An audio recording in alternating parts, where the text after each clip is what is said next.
Setiap dari kita berhak punya impian dan cita-cita apapun itu kan. Mau kecil, mau besar, sah-sah aja dong. Tapi pernah kebayang gak sih impian seorang pembantu dan tukang bersih-bersih itu apaan?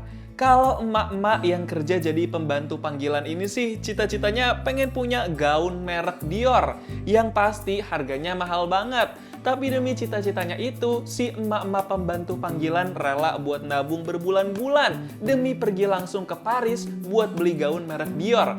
Gokil banget kan?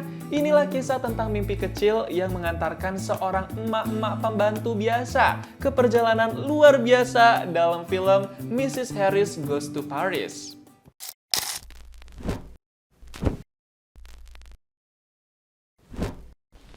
Di tahun 1957 ada emak-emak yang udah lama hidup sebatang kara. Dia namanya Eda, diperanin sama Leslie Manville. Tapi kita panggil aja Mak Eda. Meskipun lagi ada di dalam rumah yang bagus, tapi ini tuh bukan rumahnya Mak Eda. Sebenarnya Mak Eda cuma bekerja sebagai pembantu panggilan. Dia jadi tukang bersih-bersih, disuruh-suruh orang demi makan dan kehidupan sehari-hari. Mak Eda tuh pekerja keras banget. Dia kuat buat kerja dari pagi sampai malam, dari satu rumah ke rumah lain, dan dari satu majikan ke majikan lain. Dia jarang banget ngeluh, dia kerjain itu semua tulus dari hati. Gak cuma itu, Mak Eda juga gampang deket sama majikan-majikannya. Mau masih muda ataupun tua, Mak Eda gampang berbaur. Suatu malam pas pulang kerja, Mak Eda mau nongkrong sama temennya buat curhat. Teman Mak Eda itu namanya Vio. Dia juga kerja sebagai pembantu panggilan. Di kafe bar itu, Mak Eda curhat kalau suaminya yang seorang tentara angkatan militer belum pulang-pulang ke rumah. Padahal udah bertahun-tahun sejak masa peperangan berakhir. Mak Eda cuma nyimpen surat terakhir yang belum dia buka selama bertahun-tahun. Vio nyaranin Mak Eda buat buka surat itu. Jadinya Mak Eda sekarang berani buat buka suratnya.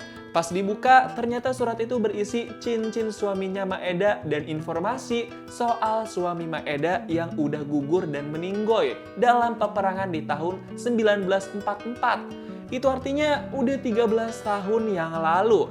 Killed in action. 2nd March 1944. Please await further communication from RAF Central Administration. Ngedengar isi surat itu, Mak Eda langsung berkaca-kaca. Dan saat itu juga dia banjir air mata di hadapan Vio. Habis dari kafe bar, Mak Eda menggalau dan mengsedih di pinggir jalan. Dia kangen banget sama suaminya. Besoknya, Mak Eda jadi kurang fokus dan semangat kerjanya. Dia masih kepikiran tentang suaminya. Bahkan pas lagi kerja pun, Mak Eda kurang senyum dan kelihatan gak mood gitu di depan majikannya. Tapi saat itu, pas mau rapihin baju di lemari, Mak Eda gak sengaja lihat ada gaun yang cantik dan mewah banget. Tiba-tiba, Mak Eda tertarik sama gaun itu saking indahnya. Dia sampai berani tuh buat lihat dari deket dan pegang-pegang gaunnya. Matanya berbinar-binar. Tiba-tiba majikan Mak Eda masuk ke kamar. Majikannya bilang kalau gaun itu dia beli di Paris buat pesta pernikahan salah satu keluarganya. Pas dikasih tahu harga gaun itu 500 pound sterling, Mak Eda langsung shock. Gila mahal banget kan tuh gaun. Pas majikannya keluar, Mak Eda ngelihat merek gaun itu adalah Christian Dior. Merek fashion terkenal. Pantesan aja gaunnya bagus dan mahal. Mak Eda langsung ngiler banget tuh, pengen punya juga. Pulang kerja, Mak Eda langsung ikut tantangan teka-teki silang di koran buat dapat hadiah 150 pound sterling. Dia berharap dengan ikutan tantangan teka-teki silang itu jadi bisa menang dan kumpulin duit dari hadiahnya nanti. Besoknya pas selesai ngisi TTS, Mak Eda bilang ke Vio kalau dia berhasil ngisi semuanya. Mak Eda berhasil menangin tantangan TTS itu. Mereka berdua langsung pada heboh dan seneng tuh. Mak Eda langsung bilang kalau dia mau kumpulin duit buat beli gaun merek Christian Dior di Paris. Dan uang hadiah itu bakal jadi modal awal tabungannya. I'm gonna buy a dress. Something pretty for the Legion dance. Yeah, a Christian Dior dress from Paris. Mak Eda langsung catat-catat keuangannya. Dia mulai nabung dengan giat, gak boleh bolong-bolong dan boros. Besoknya, Mak Eda jadi mulai semangat lagi kerjanya. Dia benar-benar mengidam-idamkan gaun Christian Dior dari Paris yang bakal bikin dirinya jadi lebih cantik. Bahkan nih, Mak Eda udah bikin paspor supaya nanti pas waktunya berangkat ke Paris, nggak akan ada masalah apa-apa dan langsung bisa gas karena udah punya paspor. Tapi lagi semangat-semangatnya kerja dan nabung, Maeda dikasih tahu sama salah satu majikan langganannya kalau dia bakal dikurangin jam kerjanya. Otomatis gajinya juga bakal berkurang. I'm afraid I'm going to have to reduce your hours. Reduce? No, please, milady, Well, we please. all have to economize these days, don't we? Sorry. Pas denger itu, Maeda jadi agak sedih tuh. Mau cari tambahan di mana lagi coba dia? Karena ngebet banget pengen punya duit banyak buat beli gaun, Maeda sama Vio ke tempat balap lari anjing yang juga ada taruhannya. Maeda pengen ikutan, siapa tahu menang, kan duitnya lumayan. Di tempat pendaftaran, Maeda lihat ada anjing nomor 6 yang namanya Busana. Pas lihat itu, Maeda langsung ngerasa kalau itu pertanda dia ditakdirkan beli gaun mahal. Karena ada anjing yang namanya Busana. Ya, gaun itu kan busana. Maeda langsung pede dan ikut taruhan itu dengan pilih anjing nomor 6 yang bakal menang. Saking pedenya, Maeda berani kasih duit banyak buat ikut taruhan. Bahkan hampir ngabisin tabungannya. Nekat banget gak sih Maeda? Pas balap lari anjing itu dimulai, Maeda shock. Anjing nomor 6 pilihannya malah celingak-celinguk di tengah balapan. Sampai-sampai anjing nomor 6 kalah jauh sama anjing-anjing lainnya. Di situ Maeda langsung pasrah. Tabungannya bakal angus dong. Abis taruhan itu, Maeda cuma bisa bengong doang. Dia nyesel duit tabungannya jadi hampir angus semua gara-gara ikut taruhan itu. Maeda ngerasa bete, catatan tabungan dia langsung dirobek saking keselnya. Besoknya tiba-tiba ada prajurit militer yang bertamu ke rumah Maeda. Ternyata prajurit militer itu mau kasih informasi kalau masih ada sisa gaji suaminya Maeda yang belum dibayar. Dan Maeda juga dapat dana pensiun janda karena suaminya gugur dalam perang. You should have been receiving a war widow's pension since 1944. Comes quite a tidy sum, with that small deduction. Maeda langsung shock karena nggak nyangka. Bayangin, dia dapat dana pensiun janda yang jumlahnya udah bertahun-tahun. Rasanya kayak dapat uang kaget kan? Maeda langsung catat keuangan itu. Dia dapat 582 pound sterling. Cukup buat transportasi ke Paris dan beli gaun. Rezeki nomplok banget kan buat Maeda. Maeda berangkat ke Paris naik pesawat. Dia berbinar-binar banget pas ngeliat Menara Eiffel dari jendela pesawat. Karena nyampe di Paris itu malam, jadi Maeda nyari-nyari tempat kosong dekat bandara buat numpang tidur bentar. Ya mau gimana lagi, Maeda nggak punya duit lebih buat bayar hotel. Dan akhirnya Maeda nemuin ruko kosong gitu. Tapi di dalam situ udah ada 3 bapak-bapak yang juga numpang tidur. Jadi mau nggak mau, Maeda bareng mereka deh. Untungnya bapak-bapak itu orang baik semua. Jadinya Maeda bisa tidur malam dengan nyaman dan aman. Itu yang paling penting. Besok paginya, Maeda dianterin sama salah satu bapak-bapak itu buat ke lokasi galeri busana Christian Dior. Maeda semangat banget tuh jalan pagi menuju tempat yang dia idam-idamkan. Akhirnya, Maeda sampai juga ke galeri busana Christian Dior atau yang biasa kita kenal dengan merek Dior. Pas baru sampai depan itu, Maeda ngeliat ada insiden cewek lari-lari mau ke dalam sampai jatuh di red carpet. Cewek itu adalah salah satu model di Dior. Dia namanya Natasha. Dia buru-buru karena telat datang dan pameran busana Dior bentar lagi dimulai. Maeda nolongin Natasha dan Maeda juga lihat Natasha nggak ambil tasnya yang jatuh di red carpet. Jadinya Maeda ambil tas itu dan kejar-kejar Natasha buat kasih tasnya. Baik banget kan Maeda? Pas udah di dalam, untungnya Natasha sadar lagi dikejar sama Maeda. Langsung deh dia ambil tasnya dan berterima kasih sama Maeda karena udah baik hati mau tolongin. Mumpung udah terlanjur di dalam, jadinya Maeda nggak keluar lagi deh. Pameran busananya bentar lagi juga mau dimulai. Tapi Maeda heran, kok dia datang duluan tapi malah nggak dilayanin sama karyawan di situ. Kok cewek-cewek lain disambut tapi dia malah dianggurin. Maeda protes dong ke karyawan Dior itu. Kenapa dia nggak dilayanin? Sampai-sampai lama-kelamaan suasana makin heboh karena Maeda direndahin dan dianggap nggak mampu beli busana Dior. Langsung deh Maeda tunjukin kalau dia itu punya duit hasil nabung dari kerjaan pembantu. You think I ain't got the money? There. Oh là là. C'est de l'argent comptant, Madame Colbert. Si chacun pouvait faire de même... Di situ kebetulan ada Pak Marquis yang ngeliat kehebohan itu. Karena Pak Marquis datang sendiri ke Dior, jadi dia ngajak Maeda buat jadi pendampingnya. Langsung deh tuh semua karyawan Dior berhenti heboh-hebohan karena Maeda udah diamanin sama Pak Marquis. Pak Marquis gentle banget. Dia bener-bener ngehormatin Maeda dan mau duduk bareng sampingan. Keren banget kan? Di dalam situ, Pak Marquis cerita kalau istrinya udah meninggoy. Terus Maeda cerita juga kalau suaminya emang udah meninggoy juga. Jadi senasib nih mereka berdua ternyata. Jangan-jangan jodoh lagi. Gak lama kemudian, pameran busana Dior dimulai. Model datang satu persatu silih berganti dengan berbagai gaun yang cantik-cantik. Ini pertama kalinya Maeda ikut acara pameran busana buat beli gaun mahal. Maeda nggak ada henti-hentinya terkagum sama setiap gaun yang dipamerkan. Dia ngiler sama semua gaun tuh kayaknya. Sampai akhirnya, Maeda nemuin beberapa gaun yang dia tertarik mau beli banget. Dia catat gaun itu nomor berapa aja. Walaupun nanti yang bisa dia beli cuma satu aja karena duitnya pas-pasan. Maeda tertarik sama gaun merah itu, nomor 89. Pas pameran udah selesai, Pak Marquis langsung ngomong ke Maeda semoga dia bisa nemuin dan beli gaun yang disuka. Pak Marquis juga kasih seuntai bunga buat Maeda karena udah mau duduk bareng jadi pendamping. Pas mau keluar ruang pameran, Maeda disamperin sama seorang sales. Maeda ditanya mau beli gaun yang nomor berapa.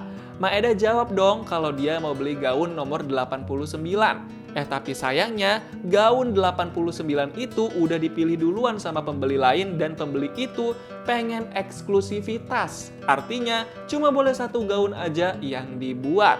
Jadinya, Maeda harus pilih gaun lain. Untungnya, Maeda emang ada pilihan lain, gaun nomor 73, warna hijau. Pas nanya harganya, gaun nomor 73 itu harganya 430 pound sterling. Artinya masih masuk di budget Maeda kan? Tapi ternyata gaunnya itu harus dibuat ulang karena menyesuaikan sama ukuran dan bentuk tubuh Maeda. Jadi Maeda harus nunggu paling cepat 2 minggu. Kaget dong dia, mana nggak punya duit buat sewa kamar hotel kan? Untungnya ada salah satu karyawan di situ yang baik hati nawarin nginep sama adik perempuannya. If you would accept, you could stay at my place, in my sister's room. Proper angel, aren't you? Maeda langsung setuju deh karena kelihatannya karyawan itu emang baik nawarin bantuan tempat nginap. Setelah itu, Maeda langsung diukur lebar dan tinggi badannya buat menyesuaikan ukuran gaunnya nanti. Maeda seneng banget karena nanti gaunnya akan sempurna mengikuti bentuk tubuhnya. Pas mau pulang dari galeri busana Dior, Maeda tiba-tiba ketemu sama Natasha di jalan yang lagi nyetir mobil. Natasha nawarin bantuan buat nganter Maeda ke tempat nginep yang dikasih sama karyawan Dior. Jadinya Maeda naik mobil bareng Natasha deh. Pas masuk ke tempat yang disediain sama karyawan Dior itu, Maeda sama Natasha shock. Tempat itu berantakan banget, kayak bener-bener nggak keurus gitu. Akhirnya, Maeda sama Natasha mutusin buat ngebersihin tempat itu bareng-bareng. Karena udah numpang juga kan, jadi biar tahu diri juga gitu deh. Malamnya, pas karyawan Dior itu pulang, dia shock. Tempatnya jadi bersih dan rapi banget. Itu berkat Maeda sama Natasha tuh. Gak lama kemudian, Maeda, Natasha, sama karyawan Dior itu langsung makan malam bersama.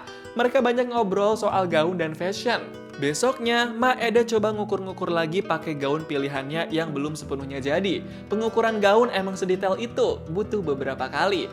Pas pulang dari situ, Maeda nggak sengaja ketemu lagi sama Pak Marquis. Jadinya mereka ngobrol-ngobrol dikit deh soal gaunnya Maeda. Dan saat itu juga, Pak Marquis mau ngajak Maeda buat makan malam bareng.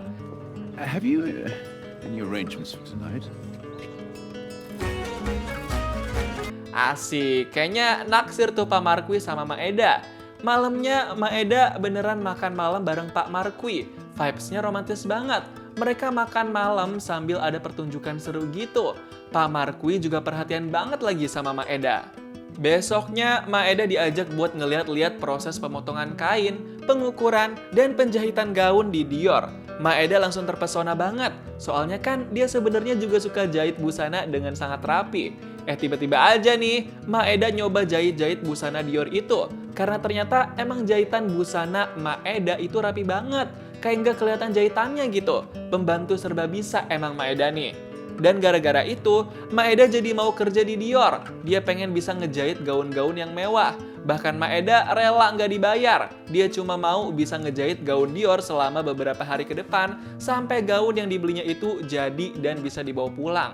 Beberapa hari kemudian, akhirnya gaun yang dibeli Maeda udah jadi. Maeda ngejajal dulu kan tuh, cobain pakai gaunnya di hadapan para penjahit kain. Maeda kelihatan seneng banget karena gaunnya bagus, mewah, dan ukurannya sesuai sama bentuk badannya. Gaun ini adalah gaun paling bagus dan paling mahal yang pernah Maeda punya. Maeda terharu, dia nggak nyangka akhirnya bisa beli gaun itu pakai duit sendiri dari hasil kerja kerasnya. Hari itu juga, Maeda balik lagi ke rumahnya di Inggris. Dia seneng banget pulang dengan bawa gaun merek Dior di tentengannya. Dia juga kangen rumah tuh kelihatannya. Maeda langsung simpen gaun itu rapi-rapi di lemarinya. Dia seneng banget bisa nambah koleksi gaun di lemarinya. Beberapa hari kemudian, Maeda dapat kiriman paket besar. Padahal dia nggak pesen apa-apa, tapi dia terima aja deh. Bukan cuma ada paket besar, tapi juga ada kiriman bunga buat Maeda. Wah, kayaknya spesial banget nih. Are you sure it's not my birthday? Not Ada Harris. Well, not sure about that either. Pas ngebuka paket, ternyata paket besar itu dari Christian Dior langsung. Kayaknya Maeda dapat kiriman gaun gratis nih. Maeda langsung shock dong pas tahu isi paket itu dari Christian Dior. Pas Maeda baca suratnya, ternyata Christian Dior, si pemilik merek Dior, pengen ngucapin terima kasih atas perjuangan Maeda mau beli gaun Dior dan berhasil mengubah persepsi kalau siapapun bisa beli gaun yang mereka suka. Maeda langsung terharu. Beberapa hari kemudian, Maeda datang ke sebuah pesta, dan di pesta itu, Maeda pakai gaun yang dikasih gratis sama Christian Dior. Maeda berhasil mencuri perhatian semua orang di pesta itu. Ternyata, gaun yang Maeda pakai itu gaun nomor 89.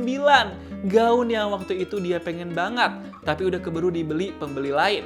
Dan sekarang, Maeda pakai gaun itu yang dikasih gratis sama Christian Dior. Cantik banget kan Maeda? Rezeki banget tuh dia bisa dapat gaun itu gratis. Teman-teman Maeda langsung pada pangling sama kecantikan Maeda pakai gaun itu. Mereka bener-bener terpesona. You're just beautiful. Thank you, Archie. It's very nice of you. I mean, you've always been beautiful. Di pesta itu, Maeda langsung pede banget dansa sama temen cowoknya. Hari itu jadi hari pertama sekaligus salah satu hari paling menyenangkan buat Maeda. Mrs. Harris Goes to Paris adalah film tentang mimpi. Bukan mimpi besar untuk menguasai dunia, tapi mimpi kecil yang memberi arti pada hidup. Maeda mengajarkan kita satu hal penting. Kamu tidak harus muda, tidak harus kaya, tidak harus istimewa buat bermimpi. Kadang yang kamu butuhin cuma keberanian untuk percaya. Dan mungkin mimpi kamu nggak akan mengubah dunia, tapi dia bisa mengubah cara kamu melihat hidup kamu sendiri.